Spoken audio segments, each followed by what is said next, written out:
Olá, para quem não me conhece, meu nome é Ezequiel e a aula de hoje será sobre distúrbios respiratórios do sono. Vimos na aula anterior que existe uma gama grande de distúrbios relacionados ao sono e que os distúrbios respiratórios são os de maior prevalência. Então, hoje a aula será focada apenas em distúrbios respiratórios do sono. Então, os transtornos respiratórios aparecem na classificação internacional de distúrbios de sono. E dentro dessa classificação existem várias doenças que englobam essas áreas. Então, temos a síndrome da apneia central, a apneia obstrutiva, que é a que tem maior prevalência, e as síndromes de hipoventilação.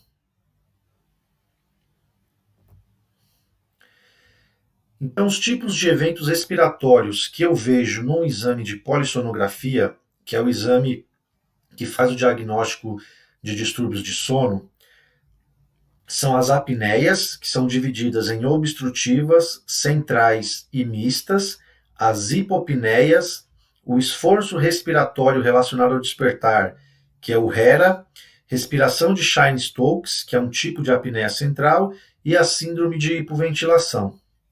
Então, agora vamos falar um pouco de cada um dessas doenças.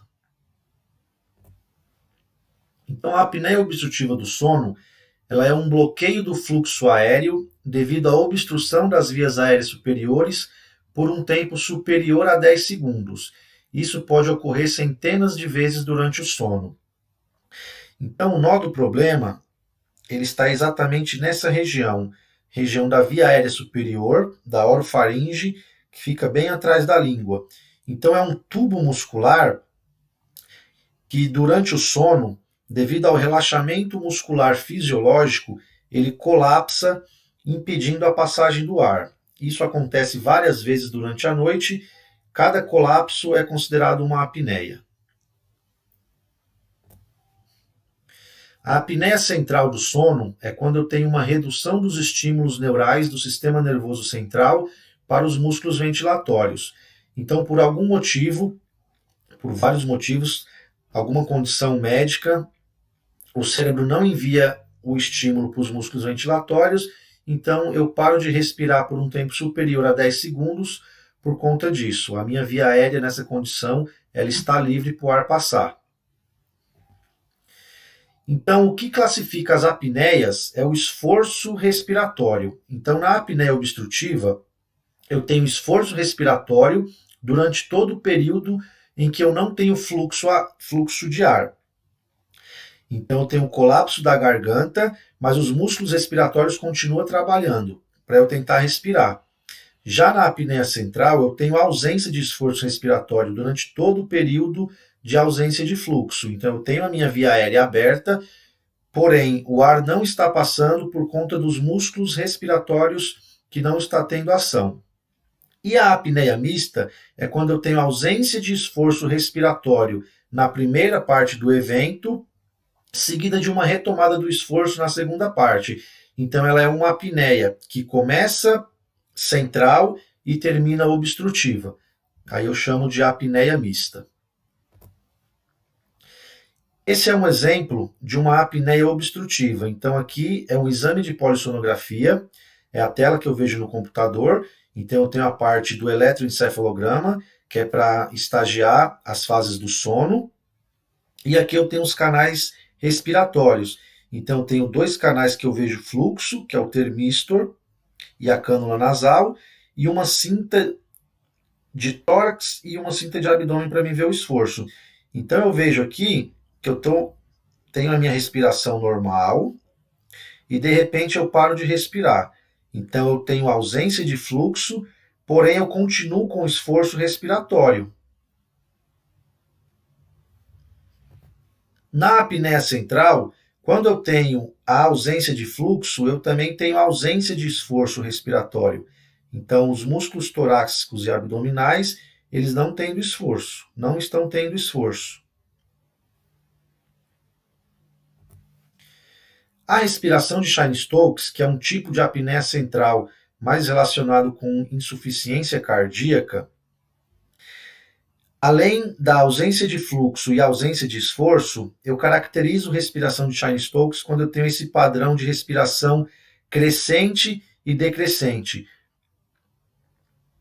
Então, isso é caracterizado a respiração de Cheyne-Stokes.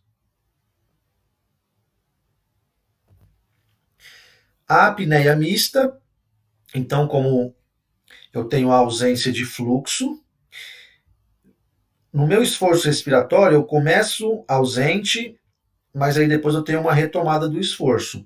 E vejo que quando eu tenho um despertar, eu recupero o fluxo e recupero o meu esforço totalmente. Então, a apneia que começa central e termina de maneira obstrutiva.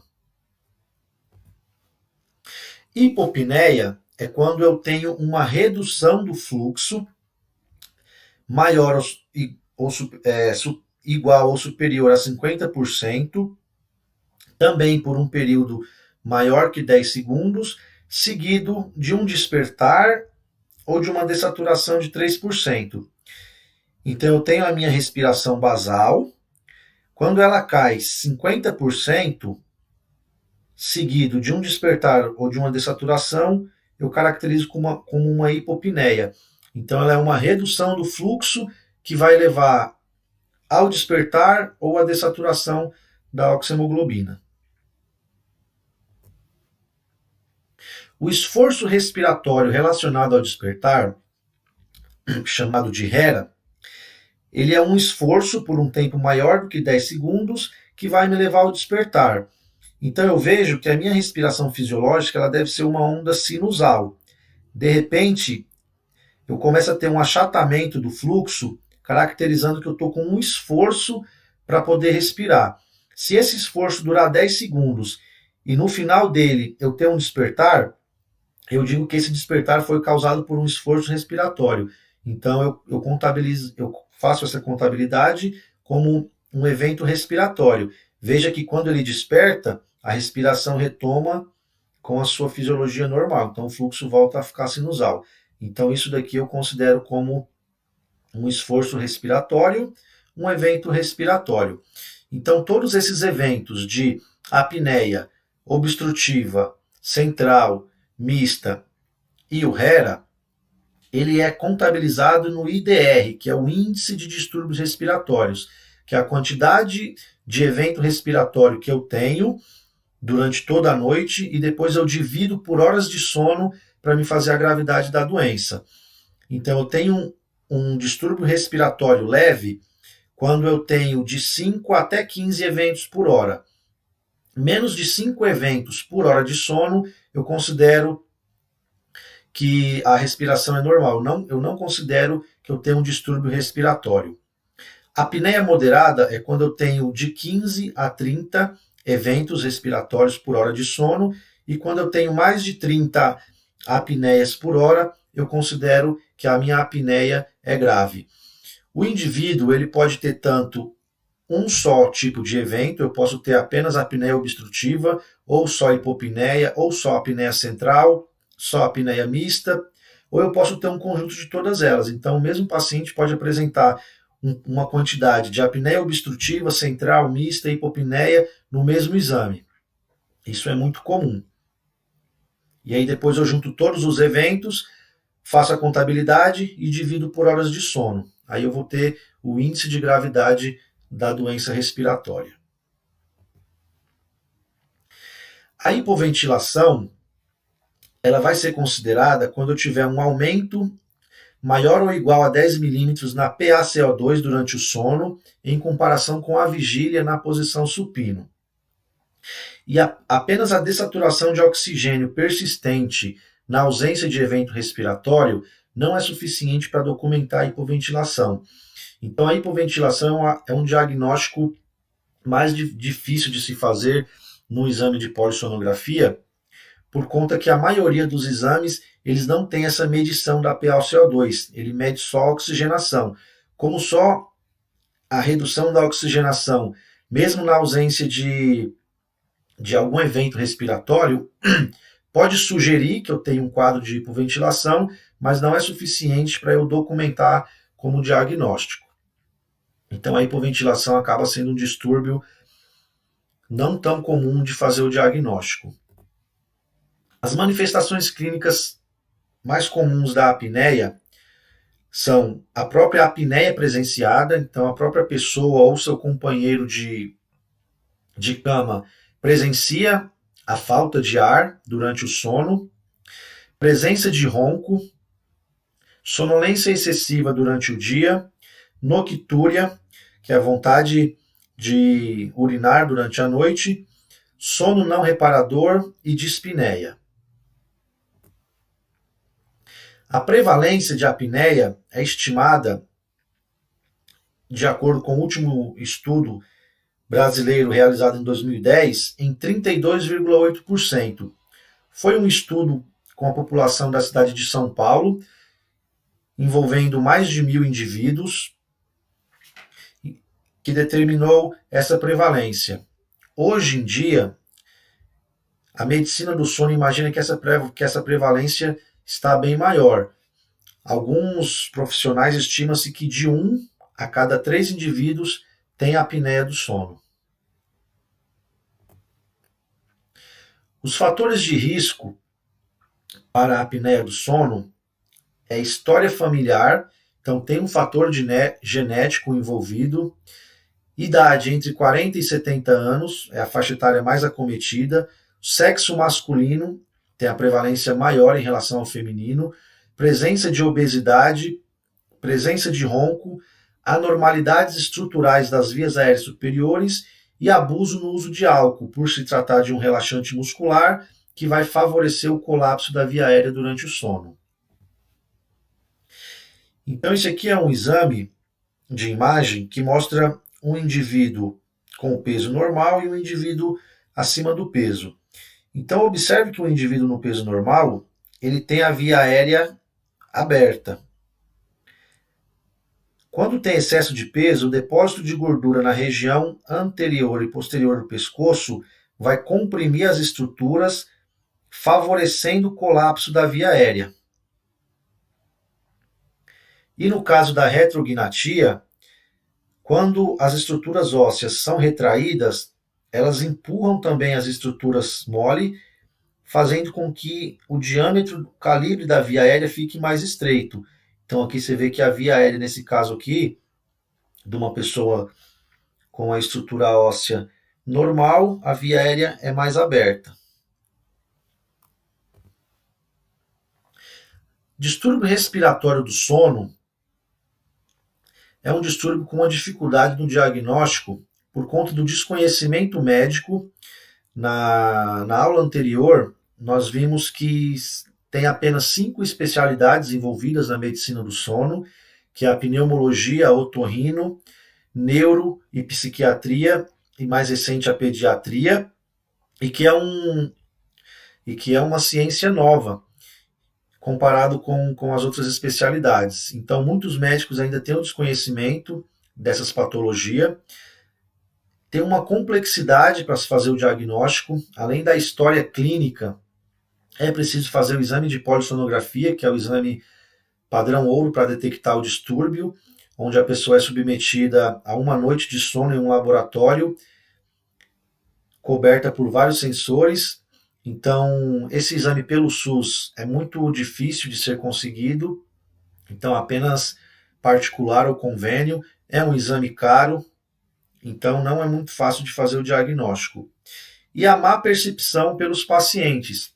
Então, a maioria dos pacientes relatam apenas que tem um ronco e acham que aquilo é uma condição normal, mas não imagina que por baixo dele, por trás desse ronco, pode ter um distúrbio respiratório grave que está comprometendo todo o seu metabolismo.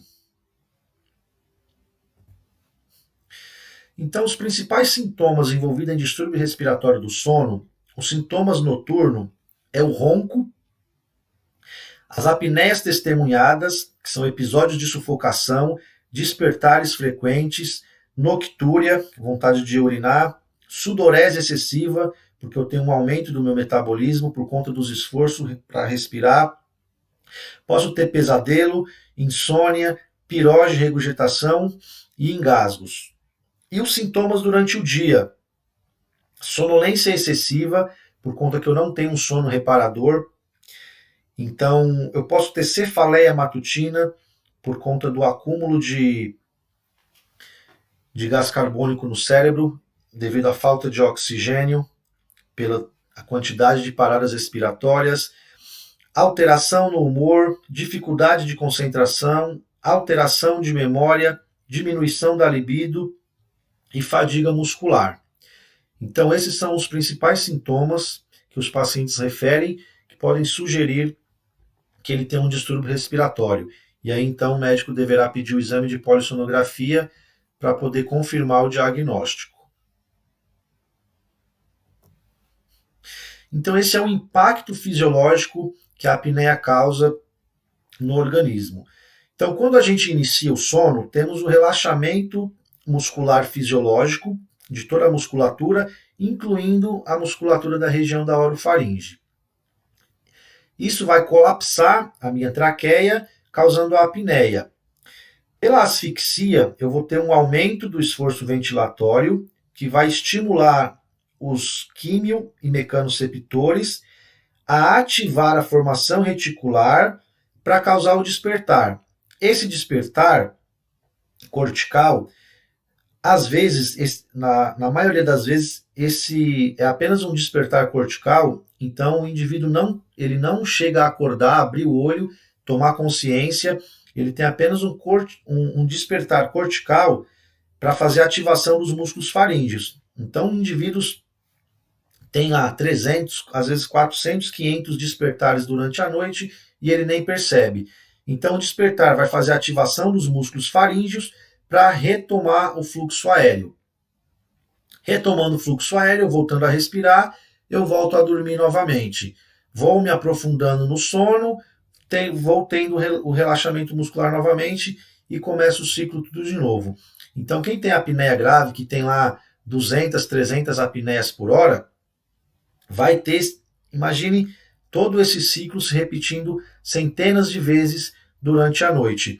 Então, uma apneia é um evento complexo com início, meio e fim.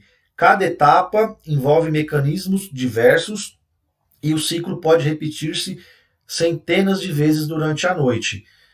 Então, nós que trabalhamos com polissonografia, não é muito incomum ver lá doentes que têm 800, 900 apneias durante a noite de sono. Então, é um distúrbio bem grave que necessita de uma atenção muito importante. Então, aqui é uma tela de um exame para vocês observarem. Toda vez que eu tenho uma redução na minha oxigenação, eu também vou ter um aumento da minha frequência respiratória. Então, isso acontece várias vezes. Cada tracinho desse daqui é um evento de dessaturação. Então, quando eu tenho a minha saturação, que eu caio 3%, eu marco como uma dessaturação, que, consequentemente, é em decorrência de uma apneia. Então, notem que cada vez que eu tenho essa quantidade grande de apneias, aqui provavelmente são episódios de sono REM, que é o sono de maior relaxamento. Então, eu entro em sono REM, eu tenho a propensão a ter mais apneia. E olha o que acontece também com a minha frequência cardíaca. Então, é uma doença respiratória, mas as consequências principais são cardiovasculares. Então, esse é um estudo publicado pela revista JACC, uma importante revista de cardiologia, em 2003. É um estudo antigo, mas ele é muito citado até hoje na medicina do sono, porque ele mostrou que 50% dos pacientes que têm apneia do sono também têm hipertensão, 30% também têm doença coronariana, 25% têm insuficiência cardíaca congestiva e 60% já passaram por acidente vascular encefálico. Então, e vocês notem que a cardiologia não é uma especialidade que está envolvida na medicina do sono, apesar da doença ter as maiores consequências, as maiores morbidades cardiovasculares. Então, por isso aquele que foi citado anteriormente, o desconhecimento médico. Por quê? Se eu sei que 50% dos pacientes que têm hipertensão tem apneia, todo paciente que tem aquela hipertensão de difícil controle, precisa tomar vários remédios para poder controlar a pressão, deveria fazer uma investigação da sua condição de sono, deveria fazer um exame de polissonografia. Por quê? Muitos pacientes têm esse monte de remédio, o médico não consegue controlar a pressão e às vezes o que está deixando a pressão dele alta justamente é a apneia do sono, e o médico nem desconfia que isso está acontecendo. Muitos pacientes que descobrem a apneia, começam a fazer o tratamento. Quando a apneia diminui, a pressão arterial tende a reduzir também. Não vou dizer que ela vai ser curada, depende muito de caso a caso, mas aquelas hipertensões de difícil controle, onde o paciente precisa tomar 4, 5 medicamentos, de repente, ele tratando a apneia, ele vai precisar tomar só 1 ou 2, e pode também chegar um tempo que a pressão dele melhora. Isso também acontece com o diabético. Tem vários estudos relacionando a melhora de pressão alta e diabetes com a melhora da apneia. Então, o diagnóstico é feito através da polissonografia, que é um exame difícil de ser realizado, porque o paciente tem que dormir num laboratório com todos esses sensores fixados no seu corpo. Então, tem sensores na cabeça que é para fazer um eletroencefalograma, saber quando o paciente está dormindo ou acordado e em que fase do sono que ele está. Sensores de ronco, sensores aqui para ver a respiração, para saber quando ele para de respirar, cintas para ver o esforço respiratório, para diferenciar as apneias de central, obstrutiva e mista. Temos sensores aqui que faz um eletrocardiograma durante toda a noite de sono, o oxímetro para medir a oxigenação durante toda a noite. Então é um exame bem complexo e não é muito fácil de ser realizado. Existem outras formas de fazer o diagnóstico. Essa é a maneira, é o exame considerado padrão ouro. Então, o tratamento de distúrbios respiratórios, quando se trata de uma apneia leve, eu posso fazer apenas medidas gerais, como higiene do sono, evitar álcool, drogas, tratamento de posição corporal. Eu sei que a posição supino é a posição que eu tenho maior propensão a ter a apneia, então eu faço um reposicionamento para conseguir dormir de lado. Emagrecimento, vimos que o peso é um contribuinte muito importante para a apneia. Tem tratamentos também de reposição hormonal para hipotiroidismo, doenças como acromegalia, mulheres na menopausa. Sabemos que o hormônio feminino é um protetor para a apneia. O mecanismo envolvido não está bem descrito, não se sabe muito bem porquê, mas as mulheres, quando entram na menopausa, é quando elas começam a ter mais distúrbio de sono. Evitar também medicações, substâncias que são sedativos, que vão favorecer o colapso, tendendo a ter mais relaxamento muscular. E quando se trata de apneia leve e moderada, eu posso também evitar ou reduzir fatores de risco, como evitar privação de sono, evitar consumo de álcool 2 horas antes de dormir, elevar a cabeceira da cama, tratar prontamente resfriados e alergia, porque se eu não consigo respirar pelo nariz, eu vou aumentar a minha pressão negativa, então eu vou favorecer o colapso da via aérea superior. Evitar refeições pesadas à noite, parar de fumar. O fumo também, ele causa inflamação nas vias aéreas, favorecendo o colapso. Quando a apneia é grave, moderada a grave, tratamento de escolha são aparelhos de pressão positiva na via aérea. Então é o CPAP, que a pressão positiva é contínua, ou o BiPAP, bilevel, que eu tenho 2 pressões, uma pressão inspiratória e outra expiratória, para melhorar a ventilação do paciente. Então, na maioria dos casos, é utilizado o CPAP mesmo.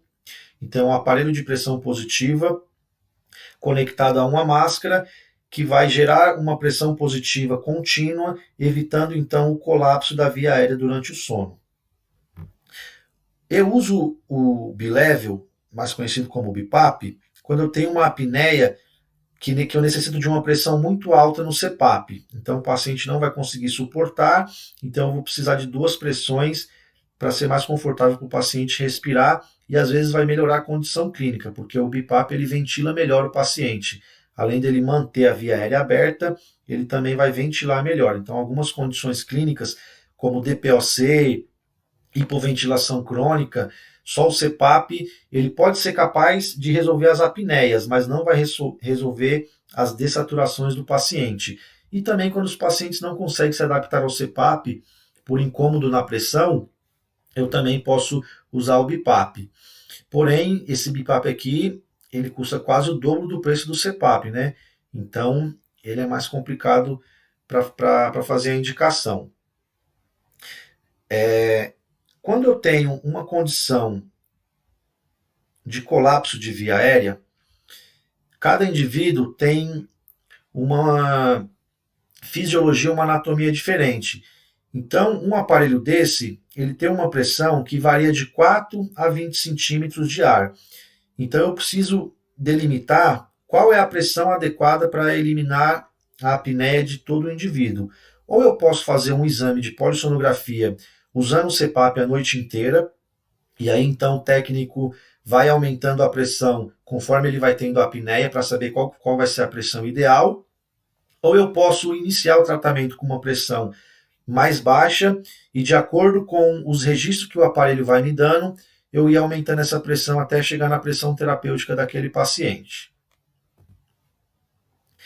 Então a interface, ou seja, a máscara, que é o que vai acoplado no paciente, é muito importante. Então existem vários modelos, temos as máscaras nasais, que são de longe as mais indicadas, que são máscaras que vai cobrir só o nariz. Esse tipo de máscara que é chamada de almofada nasal, ela cobre apenas a narina, porém ela suporta uma pressão de mais ou menos até 10 centímetros só.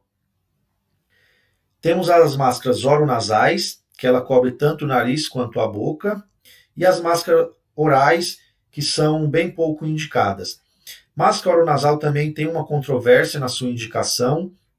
Muitos pacientes relatam que não conseguem respirar pelo nariz, e aí então é indicada essa máscara, mas tem estudos mostrando que essa máscara pode exigir uma pressão maior para vencer a apneia do paciente. Por ser maior, ela vai causar mais vazamento, ela é mais desconfortável por ser maior, então ela também é bastante utilizada, mas tem algumas controvérsias na sua indicação.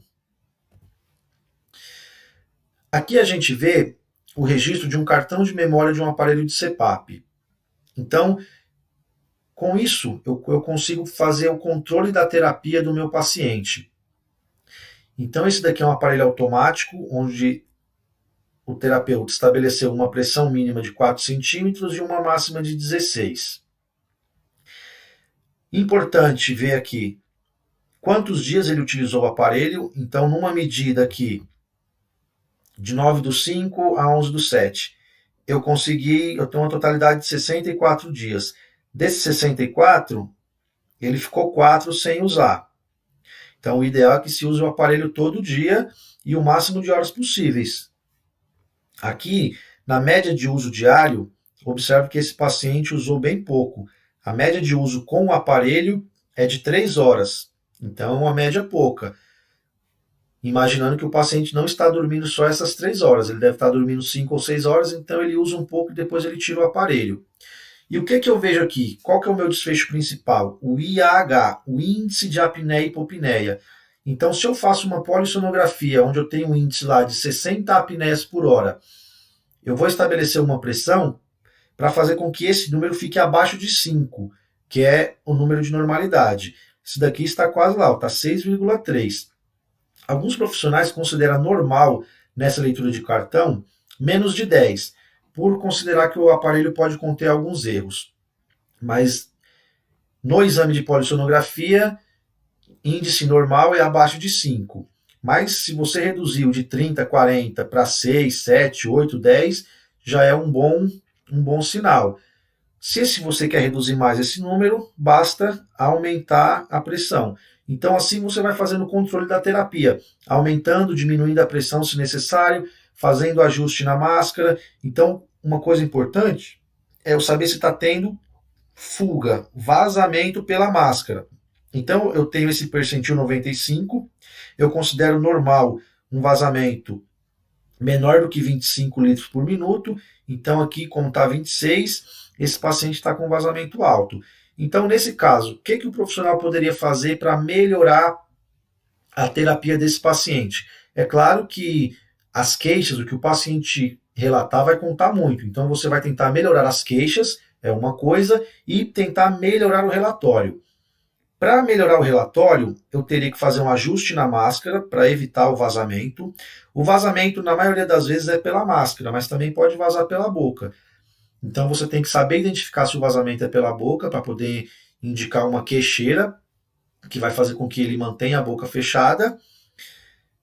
Eu teria que aumentar um pouco a pressão para tentar reduzir o índice de apneia e fazer com que ele melhore as horas de uso.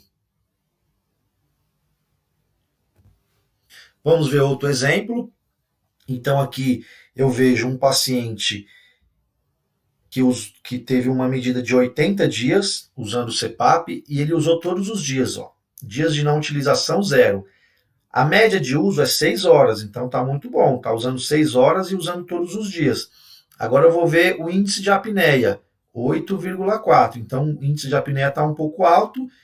Vou ver a pressão, 13 centímetros. Já é uma pressão alta. Geralmente os usuários de CPAP suportam uma pressão de no máximo 14, 15.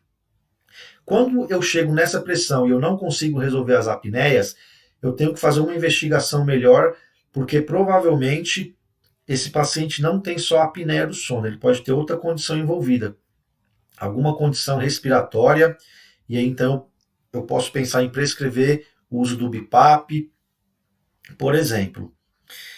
E aqui eu vejo, então, que eu poderia aumentar a pressão para tentar reduzir esse índice e a minha fuga, o meu vazamento está dentro do normal.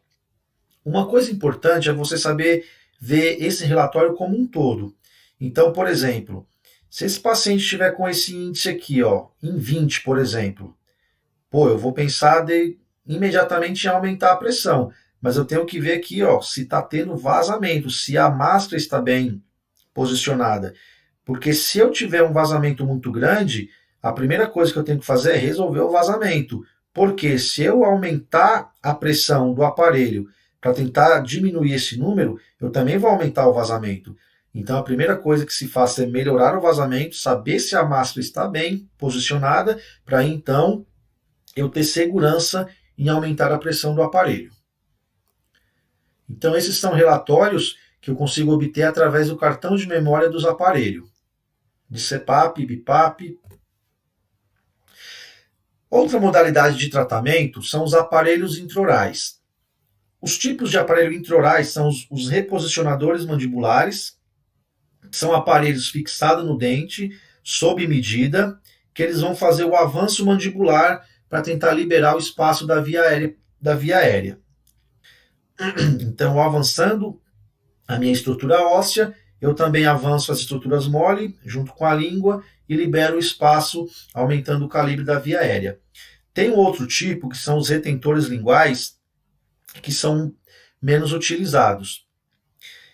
Pode ter resultados melhores quando o paciente tem aquela macroglossia, a língua muito grande, que dificulta a passagem do ar, então ele fixa a língua na região inferior, liberando mais a passagem do ar.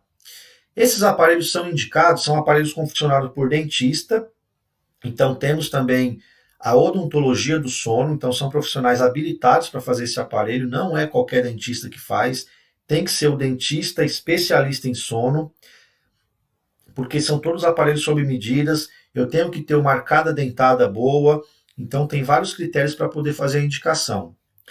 Então, ele pode ter resultados satisfatórios quando eu tenho apenas aquele ronco primário.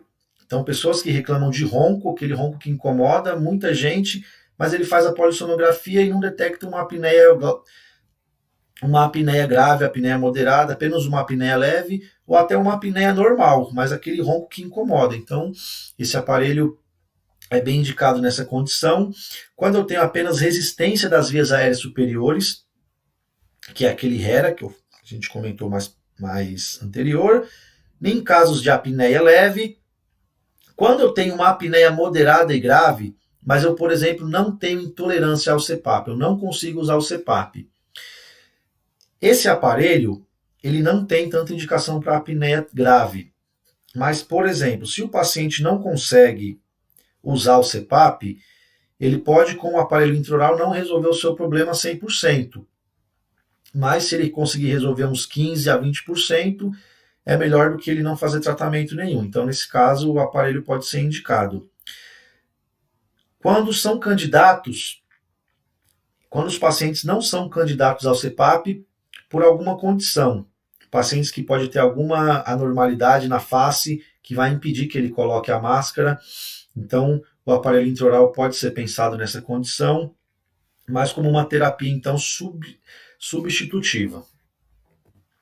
Outra modalidade de tratamento é o tratamento cirúrgico, que também pode ser indicado em casos bem específicos. Existem cirurgias nasais, cirurgias de palato, de base de língua e os avanços mandibulares. Então aqui a gente vê algum exemplo, uma cirurgia que é retirada toda essa estrutura que está impedindo a passagem do ar, liberando o espaço. Quando a língua é muito grande, pode fazer cirurgia. Posso fazer aquele avanço mandibular, cirurgias nasais, como cirurgia de desvio de septo, retirada de estruturas que estão acima do tamanho normal, impedindo a passagem do ar. Então, as cirurgias são indicadas por otorrinos, especialista em sono. Também não pode ser qualquer otorrino, o ideal é que seja especialista em sono, para ver se o caso pode ser cirúrgico ou não. Também tem resultados mais satisfatórios em casos de apneia leve e moderada. Quando a apneia é grave, é um pouco controverso, porque muitas pessoas fazem qualquer tipo de cirurgia, pode até resolver o problema, mas depois de 1, 2, 3 ou 4 anos, aquele problema tudo volta. Então ele se submeteu por um processo cirúrgico, mas acabou no final tendo que usar o CPAP do mesmo jeito. Pacientes às vezes optam por fazer a cirurgia por não querer usar o CPAP. Mas aí é uma condição complicada, porque lá na frente, como tudo envolve musculatura, conforme a gente vai envelhecendo, a musculatura vai envelhecendo junto, ficando mais fraca e tendendo ao colapso. Então a cirurgia, elas são indicadas mais principalmente em crianças com apneia. Então temos ressecação de amígdalas, palatinas e adenoides. Então quando eu tenho crianças com apneia, a cirurgia é mais indicada, porque a chance de desenvolver a apneia mais futuramente, ela vai reduzindo. Mas muitos adultos também fazem a cirurgia, tem muitos casos de sucesso, mas cada caso é um caso. Por isso que o ideal é que se passe com um profissional que seja especialista em sono. Alguns casos mais extremos, a traqueostomia também é indicada quando são pacientes com risco de vida e que não se adaptem a próteses ventilatórias não invasiva. Então, ele tem que fazer a cirurgia para tentar resolver a apneia. Então, o tratamento cirúrgico e aparelhos intraorais são tratamentos que são consolidados na literatura mundial de medicina do sono, tem muitos casos de sucesso, mas o tratamento de escolha considerado padrão ouro é a pressão positiva contínua nas vias aéreas, é o uso do CPAP, é o aparelho que vai te dar certeza que você vai resolver o seu problema. O único porém é que muitos pacientes têm dificuldade em fazer a adesão ao aparelho. Então tem que ter os profissionais qualificados para fazer aqueles ajustes no aparelho, que saibam fazer a interpretação daquele cartão de memória para poder ver o que eu posso ajustar, saber entender as queixas do paciente para me poder ajudar ele a ter a melhora clínica e ter o conforto também. Então o CPAP será sempre a primeira linha de tratamento. É claro que cada caso é um caso, tem casos que a cirurgia pode ser mais indicada, o aparelho intraoral pode ser mais indicado, mas eles têm as suas indicações limitadas por conta disso. É mais indicado em apneia leve e moderada, e tem casos de sucesso, casos de insucesso. O CPAP já é mais difícil ter caso de insucesso. Eu posso ter o insucesso no CPAP apenas quando o paciente não consegue fazer a adesão, não consegue usar o aparelho, não consegue aderir ao tratamento. Tá certo? Então, é isso. Espero que tenham aproveitado o conteúdo. A medicina do sono é uma área que está em bastante expansão, é uma área multiprofissional, que vários profissionais podem atuar nesse tratamento, e a doença mais comum que os profissionais atuam é a apneia.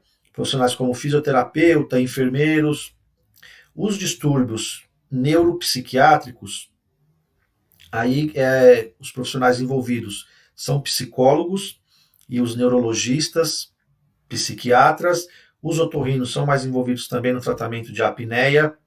Temos os fonoaudiólogos que também fazem algumas terapias para a apneia. Então, é uma área bem grande que muitos profissionais podem atuar. Então é isso e até a próxima.